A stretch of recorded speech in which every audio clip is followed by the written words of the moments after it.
आपने नाटकों और फिल्मों में अक्सर करके घरों में काम करने वाले वफादार नौकर और नौकरानियों पर चोरी करने के आरोप लगते हुए तो देखे होंगे और उन्हें जेल भी ले जाते हुए देखा होगा।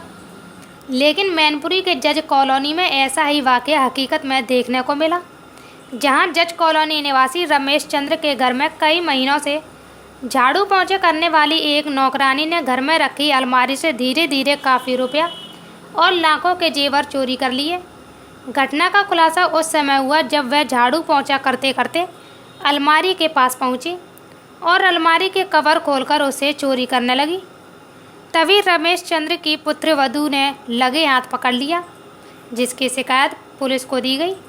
मौके पर पहुंची पुलिस ने उसे गिरफ्तार करते हुए पूछताछ की तो उसने अपना सारा जुर्म कबूल करते हुए यह भी बता दिया कि चोरी किए गए लाखों के जेवर वह एक सुनार के यहाँ बिक्री करती रही। पुलिस ने सुनार की दुकान से माल बरामद करते हुए चोरी करने वाली नौकरानी को कानूनी कार्रवाई करते हुए जेल भेज दिया है। हमारा नाम रमेश चंद्रा है और मैं चर्च कंपाउंड मैनपुरी में रहता हूँ। हमारे यहाँ दिसंबर महीने से ममता उर्फ सोनी नाम की एक महिला चौका बर्तन काम करती थी। अभी 20 अगस्त को जब लॉकडाउन हुआ था उस पीरियड में हमने इसे काम पे हम लोग नहीं बुलाते थे। 20 अगस्त को उसके बाद हमने बुलाया इसको और 20 अगस्त वाले दिन ये अंदर कबर्ड में हमारे कबर्ड खोल के खड़ी हुई थी। हमारी बहू ने देखा कि कबर्ड खोल खड़ी हुई है तो उसने अपनी सास को बताया। तब हमारी पत्नी उसके पास मिली, उन्होंने कहा भाई क्यों खोली कबर्ड, तो उससे रोने लगी और पैरों पर गिर गई और ये कहा कि आंटी मुझे माफ़ कर दो, मैंने आपको पैसे निकालने के लिए कबर्ड खोली थी। और ये चोरी जो है बहुत दिनों से कर रही थी, इसकी जानकारी हम लोगों को नहीं हो पाई।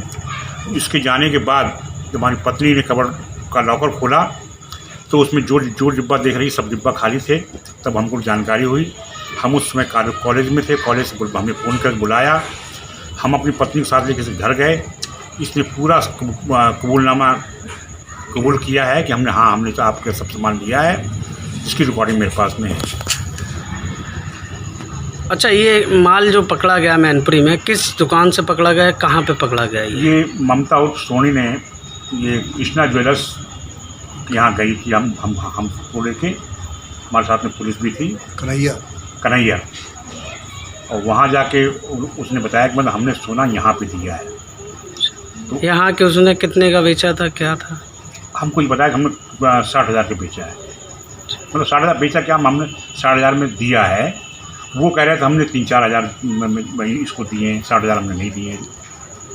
नौकरानी आज दिन जा कर के घर में झाड़ू पोछा और बर्तन का कार्य करती थी। जिस समय मालकिन सोई हुई थी उस दौरान ही वो जा कर के अलमारी के पास अपना साफ सफाई करते हुए उनके पर्स से रखे हुए कुछ जेवरात गहने निकाल करके चुपके से लेकर के चली गई। उस दिन जब बाद में इन लोगों ने जाकर के अलमारी खंगाली और देखा तो उसमें गहने नहीं पाए। इस पर इन लोगों को संदेह हुआ कि कहीं न कहीं ये जो नौकरानी है उसी का किरदार धराया है, क्योंकि दूसरा कोई व्यक्ति उसमें प्रवेश नहीं किया था।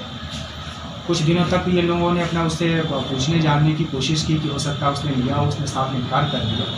इसके बाद उन लोगों ने आकर के पुलिस को कंप्लेन की, उनका अभियोग पंजीकृत किया गया। फिर नौकरानी से पूछताछ की गई। पहले तो उसने मना किया, लेकिन जब अमली अहमद से पूछताछ की गई तो उसने अपना जुर्म स्वीकार किया और जुर्म स्वीकार करते हुए जो भी इनके माल थे उनको बरामद कराया। तो सकुशल घटना का अनावरण कर लिया गया है, अभियोग पंजीकृत कर लिया गया है। नौकरानी की गिरफ्तारी करके उसे माननीय न्यायालय के समक्ष पेश कर दिया गया, जहाँ से उसे रिमांड पर जिला कारागार में भेज दिया गया है।